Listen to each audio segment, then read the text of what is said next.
റോമർക്ക് എഴുതിയ ലേഖനം 8-ാം അധ്യായം 28-ാമത് വാക്യം. എന്നാൽ ദൈവത്തെ സ്നേഹിക്കുന്നവർക്ക് നിർണയപ്രകാരം വിളിക്കപ്പെട്ടവർക്ക് തന്നെ സകലവും നന്മയ്ക്കായി കൂടി വ്യാപരിക്കുന്നു. ഞാൻ കേട്ട ഒരു കഥ ശരിയാണെങ്കിൽ ടൈറ്റാനിക് എന്ന് പറയുന്ന ആഡംബര കപ്പലിൽ യാത്ര ചെയ്യുവാൻ ഒരു കുടുംബം തയ്യാറായി. ആ കുടുംബത്തിൽ അപ്പൻ, അമ്മ, 3 മക്കളും ഉണ്ടായിരുന്നു. വലിയ സമ്പത്തൊന്നും ഇല്ലാത്ത കുടുംബമായിരുന്നു ആ കുടുംബം. അതുകൊണ്ട് തന്നെ വളരെയധികം കഷ്ടപ്പെട്ട് ബുദ്ധിമുട്ടി യാത്ര ചെയ്യുവാനുള്ള ടിക്കറ്റുകൾ അവർ സമാഹരിച്ചു. ദിവസങ്ങൾ മുന്നോട്ട് പോയി. എന്നാൽ ആ കുടുംബത്തിൽ വേദനാജനകമായ ഒരു സംഭവം നടക്കുവാൻ ഇടയായി. ആ കുടുംബത്തിലെ ഇളയ മകനെ ഒരു നായ കടിക്കുവാൻ ഇടയായി. ആ മകൻ വളരെ കുഞ്ഞായിരുന്നത് കൊണ്ട് ആ കുടുംബത്തിൽപ്പെട്ട ആർക്കും ടൈറ്റാനിക് യാത്ര നടത്തുവാൻ സാധിച്ചില്ല. അതുകൊണ്ട് തന്നെ അവർക്ക് വളരെയധികം നിരാശയുണ്ടായി.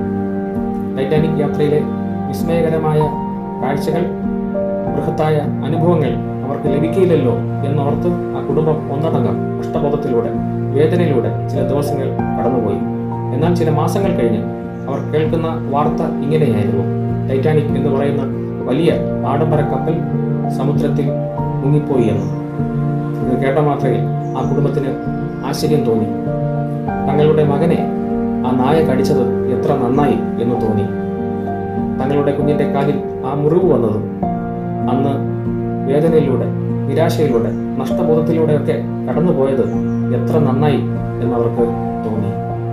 ഒരുപക്ഷെ ആ നായ കടിച്ചില്ലായിരുന്നെങ്കിൽ, ആ മുറിവും നഷ്ടബോധവും ഒന്നും സംഭവിച്ചില്ലായിരുന്നെങ്കിൽ അവരും ആ ടൈറ്റാനിക് യാത്രയ്ക്ക് പോവുകയും മരിച്ചവരുടെ കൂട്ടത്തിൽ ഇവരും എണ്ണപ്പെടുമായിരുന്നു. ഇതേപോലെ നമുക്കും ദുഃഖങ്ങൾ, ഭാരങ്ങൾ, പ്രയാസങ്ങൾ, നഷ്ടബോധങ്ങൾ, പല നിലയിലുള്ള താമസങ്ങൾ ഉണ്ടാകുമ്പോൾ വളരെയധികം പ്രയാസത്തിലൂടെ അടുത്ത നിരാശയിലൂടെ നമ്മളൊക്കെ കടന്നു പോകാറുണ്ട്.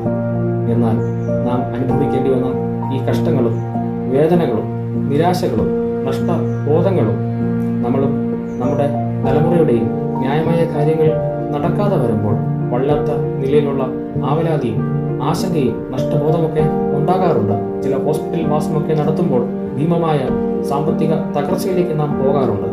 എന്നാൽ വേദനയും ഈ ദുഃഖവും പ്രയാസവും നഷ്ടബോധവും ഈ സാമ്പത്തിക തകർച്ചയും നാം അനുഭവിക്കേണ്ടി വന്ന സകലമാന പ്രയാസങ്ങളും ഏറ്റവും ഒടുവിൽ നന്മയ്ക്കായി മാറ്റിത്തരുന്ന ഒരു നല്ല ദൈവം നമുക്ക് സ്വർഗത്തിലുണ്ട് എന്നുള്ള തിരിച്ചറിവുണ്ടായാൽ നമുക്ക് സ്വസ്ഥതയും സമാധാനവും ഉണ്ടാകും എന്ന കാര്യത്തിൽ തർക്കമില്ല. ഈ സത്യം നിങ്ങൾ മനസ്സിലാക്കുക. May God bless.